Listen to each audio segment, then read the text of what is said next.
창세기 4장에서는 인류의 두 번째 죄, 가인과 아벨의 죄가 나오죠. 가인의 죄가 얼마나 심하냐면 너무 심각해요. 가인의 죄는. 왜냐면 인류의 4분의 1을 죽였거든요. 아담과 하와, 가인과 아벨 4명이 있었는데 그 중에 한 명을 죽였으니까 인류의 4분의 1이라는 어마어마한 죄를, 범죄를 저지른 건데, 가인이 살인을 저지르기 전까지 어떤 일이 있냐, 우리에게는 이런 의문이 한번 들으면 좋을 것 같아요. 왜 가인의 제사는 받지 않고 아벨의 제사는 하나님께서 받으셨는가, 이거예요. 이 질문에 제가 공부한 것을 이제 설명드리고, 그 다음에는 더 이상 이 의문을 갖지 않고 그 다음에는 다음 단계로 넘어가면 좋겠는데요. 첫 번째, 아벨의 제사와 가인의 제사의 차이는 정성의 차이입니다. 어떤 분은 가인은 곡식이고 아벨은 육식이었다. 하나님께서 육식을 좋아하셔서 아벨의 제사를 받았다. 그건 아니에요. 그리고 또 이 히브리서 쭉 가면은 아벨은 희생 제사를 드렸다. 그래서 어떻게 보면은 그게 더, 근데 그것도 아니에요. 구약의 율법에 의하면 다 속죄제를 드릴 때 소를 잡고 양을 잡고 어린 양을 잡고, 그것도 없으면, 돈이 없으면 새 비둘기를 잡아도 돼요. 그런데 그 속죄제는 모든 사람이 다 드려야 되는 죄거든요. 그런데 너무 가난해서 이 새 한 마리도 드릴 수 없는 사람은 곡식, 소제를 드려도 된다고 기록되어 있어요. 더 놀라운 건 뭐냐면, 원래 곡식으로 드리는 제사를 드릴 때는 반드시 기름과 소금과 유향 이렇게 첨부를 해서 같이 드리는 게 소제예요. 그런데 속죄제를 드리는 사람은 돈이 없어서 곡식으로 드리는 거잖아요. 그래서 곡식으로 드리는 소제 때는 나머지 기름과 유향 이런 거 안 넣어도 되는, 그러니까 곡식으로 드려도 제사는 허용되는 거예요. 근데 왜 가인과 아벨의 제사에 어떤 차이가 있느냐? 보세요. 창세기 4장 3절 4절입니다. 세월이 지난 후에 가인은 땅의 소산으로 제물을 삼아 여호와께 드렸고, 아벨은 자기도 양의 첫 새끼와 그 기름으로 드렸더니. 어떤 차이가 있죠? 가인은 곡식으로 드렸더라.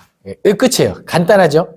근데 아벨은요, 그 첫 많은 자기의 양 중에 첫 새끼, 아마 흠없는 뭐 그런 정성의 차이가 좀 느껴지시나요? 이 구절에서 곡식으로 드렸더라.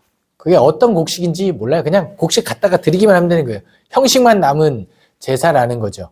근데 아벨은요, 하나님 앞에 나아갈 때 내가 갖고 있는 양 중에서도 첫 새끼며 흠없는 양이나 좋은 것으로, 그리고 그 기름으로 하나님이 원하는 방법으로 하나님께 제사를 드렸기 때문에 아벨의 제사는 받고 가인의 제사는 받지 않았다. 두 번째, 제사의 종류보다 제사를 드리는 사람이 중요한 거예요. 뭐냐면 7절 말씀입니다. 내가 선을 행하면 어찌 낫을 들지 못하겠느냐? 선을 행하지 아니하면 죄가 문에 엎드려 있느니라. 죄가 너를 원하나 너는 죄를 다스릴지니라. 그러니까 평상시 가인의 모습을 나타낸 거죠. 그러니까 죄를 짓다가 예배 오는 거예요. 죄를 짓다가 제사를 드린 거예요. 그런데 예수님께서도 우리에게 뭘 가르치시냐면, 너희가 만약에 예배를 드리러 나오다가 중간에 형제와 다툼이 있는 것이 생각나거든 가서 화목한 다음에 와라 라고 이야기하시죠. 그리고 이사야, 예레미야 말씀에 하나님께 제사를 드리는데 너희의 손에 죄가 가득합니다, 뭐 이렇게까지 표현하시거든요. 그러니까 제사가 중요한 게 아니에요. 하나님께서 원하시는 것은 이 평상시에 우리가 어떻게 살았느냐. 죄가 있을 수 있죠. 그럼 회개하고 나아오는, 사람의 평상시에 삶의 태도가 재물의 종류보다 중요하다. 그러니까 우리가 온전히 살아내다가 삶을 살아내다가 견디다 못하가 쓰러지면 또 예배 나올 수 있고 그렇지만 평상시에 삶의 태도가 굉장히 중요하다. 그리고 세 번째가 아벨은 가인보다 믿음으로 더 나은 제사를 드렸다 이겁니다. 이거는 히브리서 11장 4절에 기록되어 있는 내용인데요. 믿음으로 아벨은 가인보다 더 나은 제사를 하나님께 드림으로 의로운 자라 하시는 증거를 얻었으니 하나님이 그 예물에 대하여 증언하심이라. 그가 죽었으나 그 믿음으로써 지금도 말하느니라. 아멘. 아벨의 제사가 뭐가 더 있었다고요? 믿음이 있었다는 거예요. 근데 이 믿음은 어떤 믿음이냐면 가인도 하나님을 믿었겠죠. 하나님의 존재를 믿었기 때문에 제사를 드렸죠. 근데 그 믿음의 차이가 어디서 오냐면은 평상시에 내가 하나님과 얼마나 함께 하느냐에 대한 믿음이에요. 우리 이것을 흔히 말해서 하나님과 인격적인 관계를 맺었다 하는 거죠. 내가 혼자서 차를 타고 운전해도 하나님이 조수석에 함께 하신다고 믿는 믿음이에요. 인격적인 관계인 거죠. 그러면은 어떤 차이가 있죠? 저희 동네에 가면은 저기 중랑역 쪽에 유턴을 할까 말까 고민하는 데가 있어요. 원래 유턴이 빨간불 때 되거든요. 근데 거기 파란불에 애매하게 서 있기 힘들고 차도 많아서 유턴을 할까 말까 고민하는 구간이 하나 있습니다. 그런데 혼자 있을 때는 얼른 하고 갈 수 있는데 옆에 중요한 분이 뒷자리에 권사님들, 성도님들, 담임 목사님 딱 타고 있잖아요. 기다립니다. 왜죠? 옆에 중요한 누가 있기 때문에. 그러니까 하나님이 나와 늘 이렇게 관계적으로 함께 계시다고 느끼면 그것을 믿으면 우리가 그렇게 함부로 살아갈 수 없다는 거죠. 아벨은 그 믿음이 있었기 때문에 하나님께서 그의 제사를 더 받았다. 이게 전통적으로 내려오는 아벨의 제사는 받고 가인의 제사를 받지 않는 세 가지 큰 해석입니다. 그런데 구체적으로 성경은 왜 받았는지를 말하고 있지는 않아요. 나중에 궁금하신 분은 이제 천국 가셔서 하나님께 물어보시면 됩니다. 그런데 우리가 앞으로 더 신경 써야 될 부분은 뭐냐면 왜 가인의 제사를 받지 않는 크게 세 가지를 알았잖아요. 그럼 이제 우리는 어떻게 예배할 것인가에 초점을 맞추고 아벨처럼 그리고 예수님께서 가르쳐 주신 대로 영과 진리로 신령과 진리로 마음을 다하고 뜻을 다하고 힘을 다하고 목숨을 다하여 하나님을 사랑하는 예배를 드리는 쪽에 에너지를 쏟으시면 돼요. 왜 안 받았을까? 에너지를 더 이상 쏟지 않으시면 돼요. 어떻게 하면 받으신가에 에너지를 쏟으면서 살아가시기 바랍니다.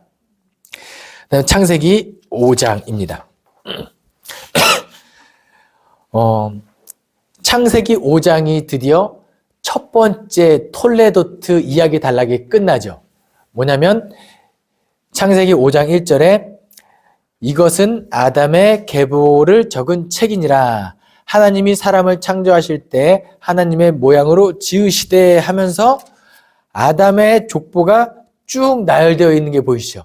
아담이 누구를 낳고 아담이 누구를 낳고 또 낳고 뭐 이렇게 처음에 톨레도트니라 하고 나서 이야기를 쭉 풀어간다면 이야기를 마칠 때는 족보니라 하고 실제적인 족보의 내용이 쭉 나열되는 것이 볼 수 있어요. 그런데 제가 초등학생들 성경학교 교사를 할 때 애들이 그렇게 말을 안 듣고 밤에 잠을 안 잡니다. 그게 당연해요. 그러면은 대부분의 선생님들이 막 짜증을 내거든요. 화를 내요. 너는 왜 안 자냐? 불 꺼! 핸드폰 하지 마! 막 이렇게 해요. 하지만 저는 그렇게 하지 않았습니다. 너네 잠이 안 오니? 네! 그럼 다 같이 모여봐. 근데 올 때 성경책을 가지고 와. 그리고 마태복음 1장을 펴라. 그래서 다 폈죠. 둘 앉아서. 한 절씩 돌아가면서 읽을게. 아브라함과 다윗의 자손 예수 그리스도께 해보라. 아브라함이 이삭을 낳고 이삭은 야곱을 낳고 야곱은 요셉을 낳고 유다와 형제들을 낳으니라고 쭉 읽어요. 1장이 끝이 나왔습니다. 자, 한 번 더. 그럼 또 돌아가면서 계속 마태복음 1장을 한 2번 정도 반복해서 읽으니까 애들이 저 좀 재워주세요. 네, 졸려요. 족보를 나열하면 졸려요. 제가 왜 이 말씀을 드리냐. 아담의 족보가 쭉 나열되면 이 부분에서 우리가 또 이렇게 눈꺼풀이 내려오는 그런 역사가 이루어질 수 있는데 이 족보에 담긴 중요성을 깨달으면 더 이상 이제는 잠이 안 오는 기적이 일어납니다. 뭐냐면 하나님께서 우리를 사람을 창조하시고 언약을 맺으실 때 뭐를 약속하셨다 그랬죠? 생육하고 번성해라. 그것을 약속하신 거잖아요. 생육과 번성을. 그러면 하나님께서 말로만 하신 것이 아니라 실제적으로 이루셨죠. 생육하고 번성하게 낳고. 그러니까 이 족보는 어떤 의미냐면 하나님께서 우리를 구원하시겠다, 생육하고 번성하겠다고 하는 그 약속이 실제적이고 객관적으로 이루어진 증거가 이 족보인 거예요. 그러니까 낳고 계속 낳고 족보가 쭉 이어지면 어디까지 이어지느냐? 나까지 이어지는 거예요. 이영호 이름까지 이 족보에 들어가는 거예요. 생육하고 번성했기 때문에 하나님의 구원 사역이 우리에게까지 이어지는 족보예요. 물론 이제 너무 많으니까 중간에 이제 성경을 딱 여기서 끝을 맺지만 어쨌든 창세기 5장에서는 이렇게 한 이야기 단락을 마무리하고 족보로 마치면서 족보의 의미까지 제가 말씀드렸습니다. 자, 창세기 6장 두 번째 단락이 시작되죠. 창세기 6장 9절에 이것이 노아의 족보니라 라고 시작하죠. 두 번째 창세기 이야기가 시작되는 거예요. 노아는 어떤 사람이에요? 노아는 의인이요 당대의 완전한 자라 그가 하나님과 동행하였으며 세 아들을 낳았으니 셈과 함과 야벳이라. 근데 이 창세기 6장 이 9절 전에 하나님의 그 안타까운 마음이 있죠. 사람들이 너무 죄가 가득해서 하나님이 이 땅에 사람을 창조하신 것을 한탄하였더라. 그 약속 괜히 했어. 내가 진짜 이러려고 내가 이렇게 애를 썼나? 이거 아니. 그 가운데 그 하나님의 진노를 막아서는 한 사람. 마밤 노아의 족보니라. 어떤 사람이에요? 의인이고 당대의 완전한 자, 하나님과 동행했다. 이게 참 의미 있죠. 하나님은 이 성경 말씀에서 창세기부터 요한계시록까지를 쭉 꿰뚫는 주제가 몇 가지가 있어요. 언약이 그 중에 하나고, 최근 신학에서는 하나님의 나라를 이야기하고, 또 하나 개념이 뭐냐면 임마누엘이에요. 하나님이 우리와 함께 계시다. 그래서 하나님이 어떻게 우리와 함께 하셨는지, 그리고 우리와 함께 하시기 위하여 임마누엘 대신 예수 그리스도를 보내시고, 성경 마지막에는 우리가 하나님과 함께 하기를 원하며 무엇을 기도하냐면 아멘 주 예수여 어서 오시옵소서. 이렇게 성경을 마치는 거예요. 임마누엘의 개념. 그런데 하나님이 우리와 함께 하는 것처럼 노아가 하나님과 동행하였더라. 노아도 하나님과 함께 하였더라. 그쯤 되니까 하나님의 진노를 막았을 수 있는 것 같아요. 그런데 저는 이 노아의 위대한 점이 또 어디에 있느냐? 22절 말씀에 노아가 그와 같이 하여 하나님이 자기에게 명하신 대로 다 준행하였더라. 이거죠.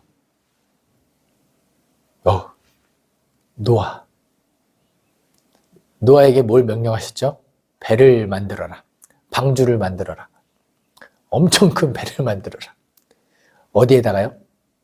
산꼭대기에다가. 징하죠, 징해요.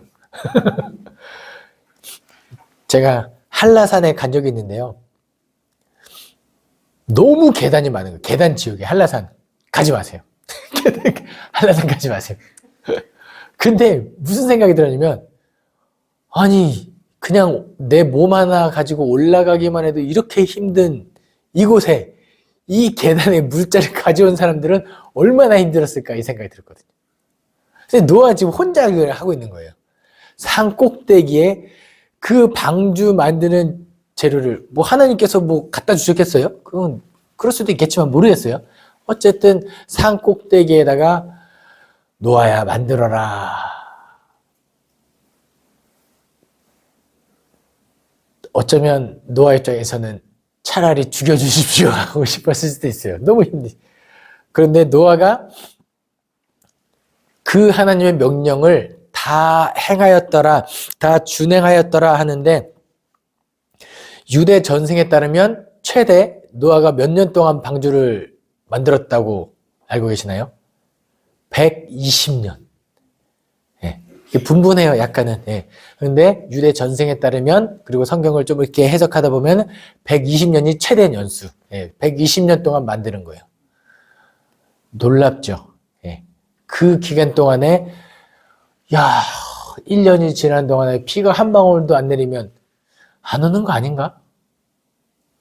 안 오는 거 아닌가? 할 만도 한데 120년 동안 그 하나님의 명령을 다 준행했더라.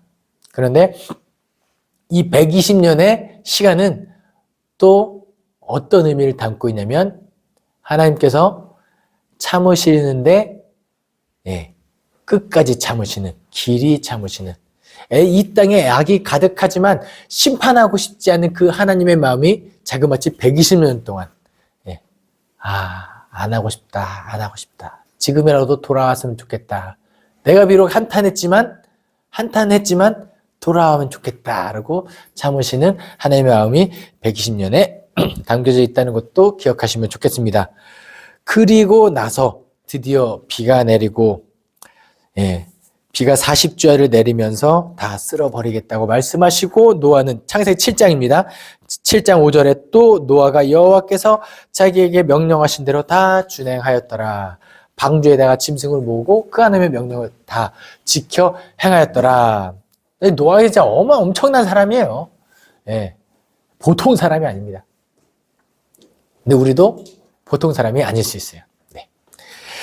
그리고 창세기 8장에 넘어가면 이제 어떤 장면이 나오면 노아가 방주 8장에 가면은 이제 비둘기 까마귀 내보내고 비둘기 내보내고 이제 땅의 지면에 땅이 마른 것을 보고 나서 방주에서 내리죠. 그리고 나서 하나님께 제사를 드립니다. 그때 뭐가 기록되어 있냐면 17절, 8장 17절 말씀입니다.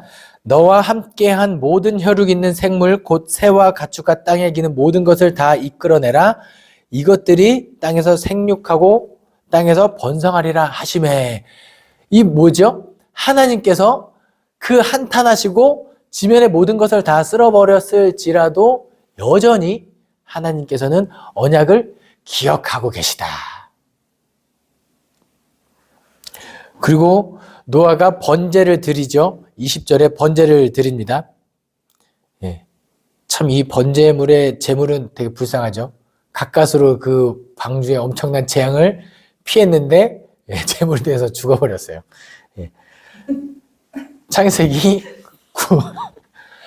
창세기 9장으로 넘어가겠습니다. 9장에서 다시 한번 하나님과 노아 그 제단에서 제사를 드리고 나서 하나님과 다시 언약을 맺는 장면이 나와요. 1절 2절입니다. 하나님이 노아와 그 아들들에게 복을 주시며 그들에게 이르시되 생육하고 번성하여 땅에 충만하라. 땅의 모든 짐승과 공중의 모든 새와 땅에 기는 모든 것과 바다의 모든 물고기가 너희를 두려워하며 너희를 무서워하리니 이것들은 너희의 손에 붙였음이니라. 아멘. 그쵸? 이거 약간 창세기 1장에서 언약의 메시지가 그대로 이어지고 있는 것이 느껴지시죠? 하나님께서 기억하고 계시고 여전히 신실하게 그 약속을 이행하고 계시다라는 거예요. 그리고 하나님께서 맺으신 언약이 어쩌면 인간에게 희미해질 수도 있기 때문에 이제 언약의 증거로서 무지개를 보여주시죠. 기억해라. 사람은요, 원래 보지 않고 믿는 믿음이 진짜 좋은 믿음이라는 거 우리가 알고 있지만 가끔은 그런 객관적인 증거가 필요하거든요. 족보가 필요하고 무지개가 필요하고 때로는 내 사업이 잘 되는 것이 필요하고 내 자녀가 형통하는 그 증거가 필요 있어야 우리는 잘 믿을 수 있는 존재예요. 그것이 다 아니어도 그럼에도 불구하고 믿는 믿음이 더 좋지만 어쨌든 하나님께서는 우리의 연약함을 아시고 증거를 보여주시죠. 그리고 그 하나님의 증거의 끝판왕이 누구죠? 예수 그리스도가 되는 거예요. 그렇게 해서 창세기 9장 하나님이 언약을 여전히 기억하신 모습이 기록되어 있는데 노아가 당대의 의인이고 하나님의 진노를 막아설 수 있는 존재임이 분명한데 여전히 인간의 모습 속에는 죄가 남아있어요. 그것이 어떤 사건으로 드러나냐면 노아가 포도주를 먹고 자고 있는 모습이에요. 술을 먹었다가 죄가 아니에요. 포도주를 먹고 취해서 정신 잃은 것도 죄가 아니에요. 네, 그게 죄가 아닙니다. 네. 그걸 이 이야기에서 제가 말한 건 뭐냐면 21절에 포도주를 마시고 취하여 그 장막 안에서 벌거벗은지라. 벌거벗은지라 이게 죄라는 것을 드러냈던 게 어디에서 본 것 같죠? 에덴 동산. 내가 선악을 알고 벌거벗음을 깨닫고 이거예요. 여전히 죄가 남아있는 것을 이 이야기로 나타내는 거예요.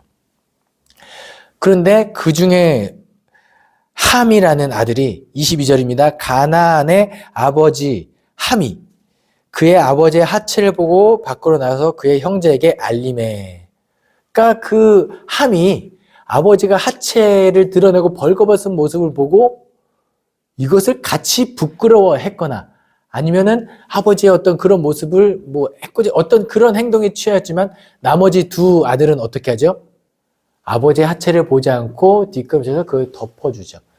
그러니까 그 죄를 덮어주는 것은 용서, 죄가 아니에요. 이 개념이 어디로 이어지죠? 예수 그리스도. 우리는 죄가 없어진 존재들이 아니에요. 예수 그리스도의 보혈로 덮어졌기 때문에 하나님이 우리의 죄를 원래 보여야 되는데 예수 그리스도의 보혈로 덮어졌기 때문에 그 죄를 간과하시고 넘어가주는 이 6월절의 개념이기도 하거든요. 간과하셨기 때문에 그런데 함은 그 죄를 보고 드러냈기 때문에 이게 인류의 여전히 죄가 남아있음이 이 9절 창세기 9장 21절에 담겨져 있는 메시지다. 이것을 기억하시면 좋겠습니다. 그리고 이제 10장에서 이 두 번째 이야기가 끝나는 그 단락의 마무리 톨레도트가 나오죠. 노아의 족본이라 해서 1절에 노아의 아들 셈과 함과 야벳의 족본은 이러하니라 하면서 홍수에 그들이 아들을 낳으리 하면서 쭉쭉쭉쭉 아들의 이름이 쭉 나와서 창세기 두 번째 이야기가 끝이 납니다. 10장 32절에 아들은 그 백성들의 족보에 따르면 노아 자손의 족속들이요 홍수에 이들에게서 그 땅의 백성들이 나뉘었더라로 끝납니다. 그러니까 10장에서 하나님의 뜻은 뭐냐면 생육하고 번성하여 땅에 충만하고 그 다음에 흩어지는 게 이제 하나님의 뜻이거든요. 그런데 하나님이 그냥 모이는 것을 싫어하고 흩어지는 것을 원하시느냐? 그러니까 사실 모이고 흩어지는 것 자체에는 큰 의미가 없습니다. 뭐냐면 라인홀드 리버라는 신학자가 책을 하나 썼는데 도덕적 인간과 비도덕적 사회라는 책을 썼어요. 그 뭐냐면 사람이 원래 라인홀드 리버도 처음에는 비도덕적인 인간과 더 부도덕한 사회 이걸를 제목을 하려고 했는데 그렇게 하면 책이 안 팔립니다. 또는 이게 너무 심한 것 같습니다 해서 책 제목을 이제 도덕적 인간과 비도덕적 사회라고 했는데 사람들이 이상하게 혼자 있을 때는 괜찮은 것 같은데 모이기 시작하면 그 안에서 죄가 싹트고 악이 가득한 것을 하나님께서 그 악이 가득한 게 싫으신 거예요. 그래서 창세기 10장 그 노아의 족본이라 하고 쭉 하면서 흩어지는 것을 하나님께서 원하셨다. 그러니까 뭐냐면 죄를 짓지 않기를 원하셨 이루었다로 이제 10장이 마무리되는데 이제 11장이 이제 새로운 이야기 단락입니다. 세 번째, 아까 제가 설명을 좀 잘못했어요. 11장에서 바벨탑 사건이 나오죠. 그러니까 뭐냐면 사람이 다시 범죄를 시작하는데 10장 끝에 흩어졌다가 아니라 이제 흩어짐을 면하고자 바벨탑 쌓은 게 잘못인 거예요. 그러니까 하나님처럼 되고자 하는 것, 그 교만도 잘못이요. 하나님께서 그 창세기에서 에덴 동산에서 이거 먹으면 정령 죽으리라가 하나님의 명령인데 그것을 이제 어긴 것처럼 지금 바벨탑 사건에서 하나님의 명령을 어기는 거죠. 그러니까 결국 사람의 범죄는 뭐냐면 하나님의 뜻대로 살아가지 않은 것, 하나님의 방향성대로 가지 않는 것이 죄라는 거예요. 창세기 11장 4절에 또 말하되 자 성읍과 탑을 건설하여 그 탑 꼭대기를 하늘에 닿게 하여 우리 이름을 내고 온 지면에 흩어짐을 면하자. 흩어지는 게 하나님의 뜻이었는데 이들은 그 하나님의 뜻대로 살아가지 않은 거죠. 그러면서 세 번째 이야기의 단락에 끝내는 톨레도트로 셈의 족보는 이러하니라 라고 하면서 아까는 셈, 함, 야벳의 족보로 두 번째 이야기 단락이 끝났는데 세 번째 이야기 단락이 그렇게 셈의 족보로 이야기를 마무리해요. 그리고 11장에 드디어 네 번째 이야기의 시작에 톨레도트 단어가 어디 나오면 11장 27절에 데라의 족보는 이러하니라. 데라는 아브람과 나홀과 하란을 낳고 하란은 롯을 낳았으며 하면서 실제적인 이야기는 이제 아브람의 이야기로 이어집니다. 그 아브람의 이야기로 이어지는 게 이제 12장이에요. 12장에서 하나님께서 아브람을 부르시죠. 창세기 12장 1, 2, 3절에 여호와께서 아브람에게 이르시되 너는 너의 고향과 친척과 아버지의 집을 떠나 내가 내게 보여줄 땅으로 가라. 내가 너로 큰 민족을 이루고 내게 복을 주어 내 이름을 창대하게 하리니 너는 복이 될지라. 너를 축복하는 자에게 내가 복을 내리고 너를 저주하는 자에게는 내가 저주하리니 땅의 모든 족속이 너로 말미암아 복을 얻을 것이라. 하나님께서 아브라함을 부르실 때 뭘 약속합니까? 내가 너로 큰 민족을 이루게 하겠다. 이거 뭐가 떠올리시면 공부를 굉장히 잘하고 있는 거예요. 하나님의 언약, 생육하고 번성하라. 그러니까 하나님께서 아브라함을 부르실 때 이 말은 좀 다르지만 내가 큰 민족을 이루게 하겠다. 너로 하여금 생육하게 번성하겠다는 그 아브라함을 부르시면서 언약을 지금 맺고 있는 거예요. 하나님께서 언약을 기억하고 있다라는 거죠. 그래서 이 언약의 핵심은 뭐냐면 하나님께서 신실하게 지키시고 거기에 맞춰서 사람이 순종하는 것.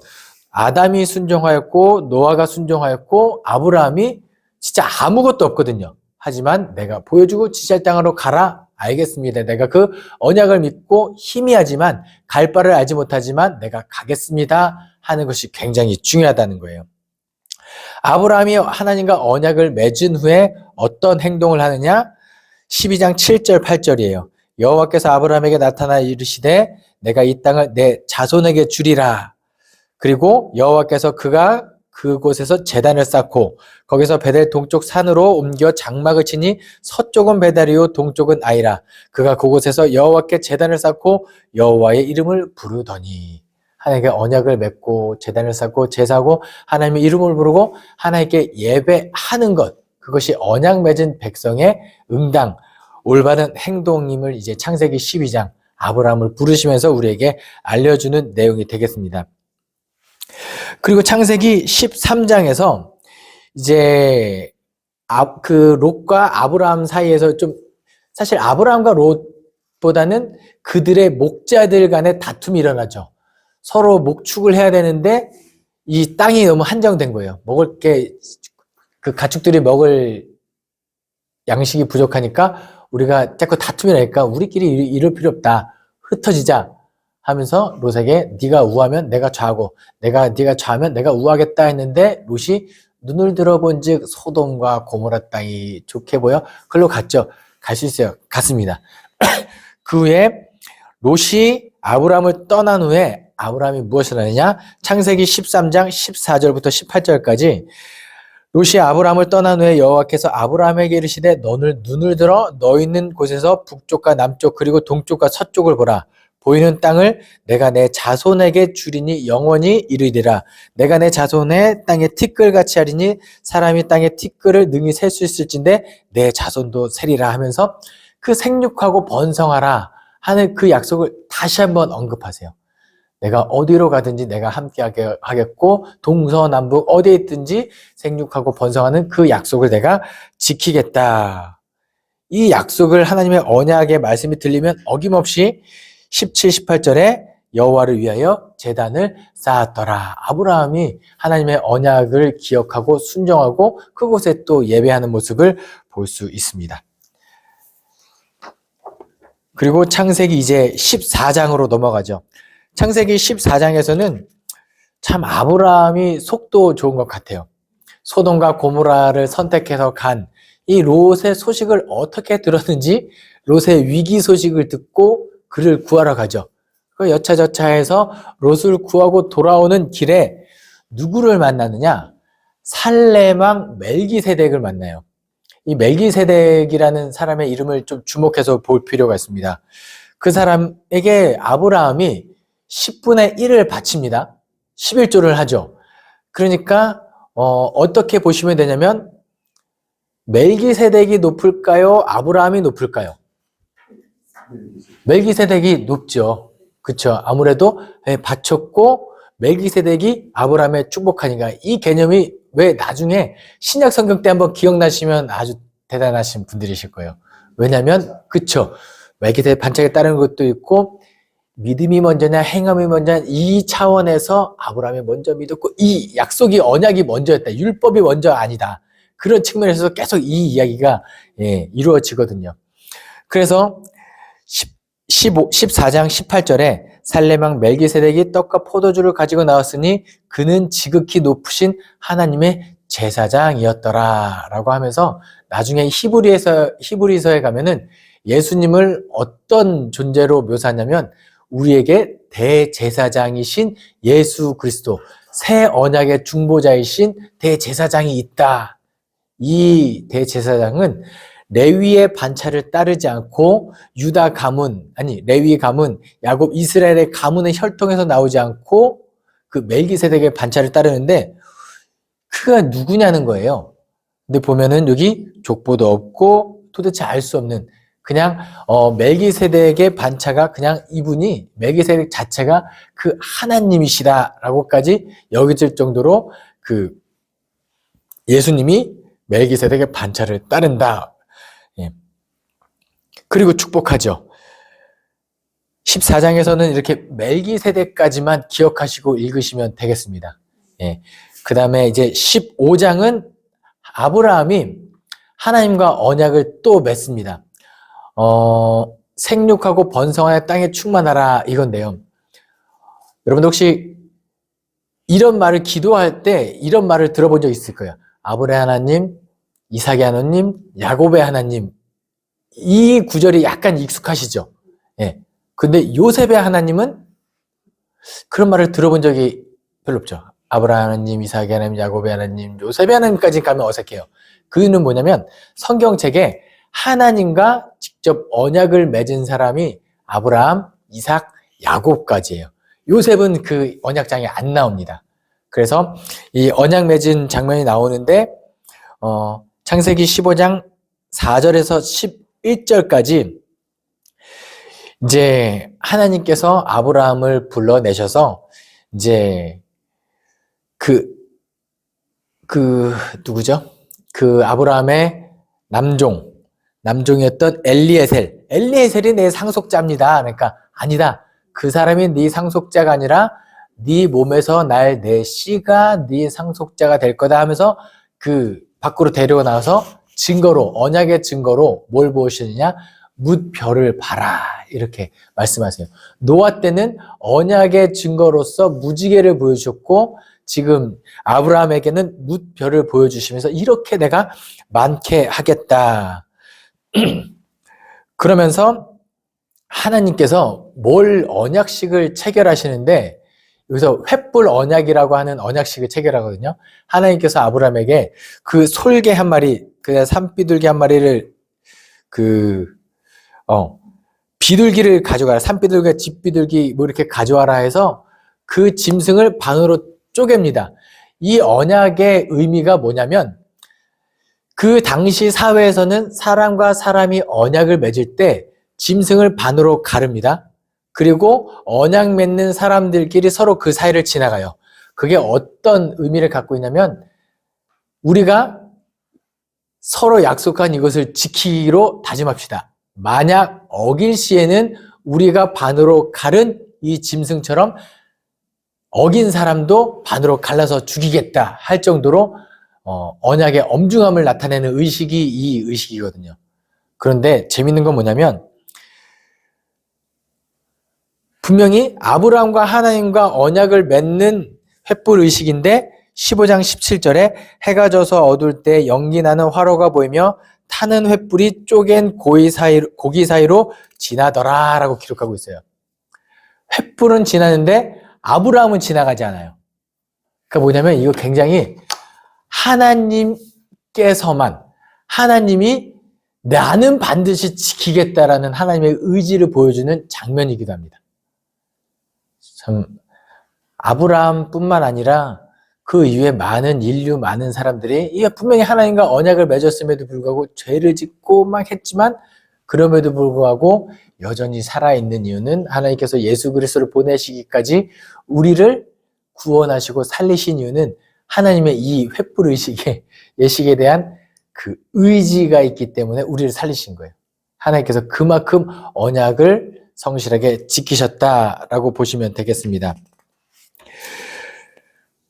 횃불 언약까지 맺죠. 그러니까 16장에서는 또 하나님께서는 끊임없이 말씀하세요. 10절에 16장 10절 11절에 여호와의 사자가 또 그에게 이르시되 죄송합니다. 이 하나님 아브라함에게 분명히 이삭 네 몸에서 날 내씨가 적이 될 거라고 했는데 또 그것을 믿지 못하죠. 그래서 사라의 여종 하갈이 아브라함과 동침하였고 아들을 낳게 되죠. 임신하고 나니까 이 또 사라가 또 그렇게 하갈을 못 쓰게 하죠. 예. 그러자 하갈이 버티다가 도망칠 때 하나님께서 이제 하갈에게 하신 말씀 여호와의 사자가 또 그에게 이르시되 내가 내 씨를 크게 번성하여 그 수가 많아 셀 수 없게 하리라. 여호와의 사자가 또 그에게 이르시되 내가 임신하였은즉 아들을 낳으리니 그 이름을 이스마엘이라 하라. 이는 여호와께서 내 고통을 들으셨음이니라. 이렇게 합니다. 그러니까 하나님께서는 그 아브라함에게 하신 말씀 네 몸에서 날 그것이 비록 여종 하갈이지만 그럼에도 불구하고 그의 자손까지도 번성하고 생육하게 번성을 약속하죠. 그리고 16장 13절 14절에 하갈이 자신에게서 나를 살피시는 하나님이다. 이걸 고백하면서 그곳을 부엘라 헤로이라고 이제 지명이 지어지는 것까지. 그러니까 가끔 아브라함이 하나님의 언약을 믿지 못하고 여종과 동침하여 아들을 낳았기 때문에 그가 저주를 받았다. 이런 해석도 가끔 제가 들은 적은 있어요. 그런데 하나님의 약속은 이 구절만 살펴봤을 때는 과연 그를 저주했는가? 그건 아닌 것 같습니다. 그로 말미암아 새 민족을 이루게 하고 나중에 보시면 이스마엘이 아브라함이 죽을 때 찾아와서 같이 목 나오는 장면이 기록되어 있어요. 그러니까 아브라함에게서 나온 모든 그 씨들이 다 하나님께서 번성하셨고 이것은 어느까지 해석이 이어지냐면 하나님께서 이스라엘을 선택하셨죠. 그리고 하나님과 언약 맺은 선택된 민족은 맞지만 하나님께서는 이스라엘에만 하나님에 국한되지 않는다는 것을 기억하시면 좋아요. 이스라엘을 넘어서 이스마엘 족속, 그 다음에 나중에 온누리의 하나님의 개념까지 우리가 넘어가면 좋겠습니다. 그 다음에 17장으로 넘어가면 또 하나님과 아브라함과 언약을 맺죠. 창세기 17장 1절부터 4절까지의 아브라함이 99세 때에 여호와께서 아브라함에게 나타나서 그에게 이르시되 나는 전능한 하나님이라 너는 내 앞에서 행하여 완전하라.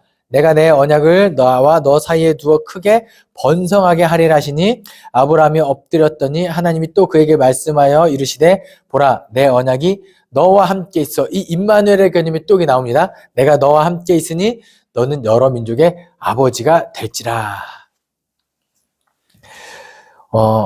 그런데 하나님께서 이 언약을 맺을 때 노아 때는 무지개를 보여주셨잖아요.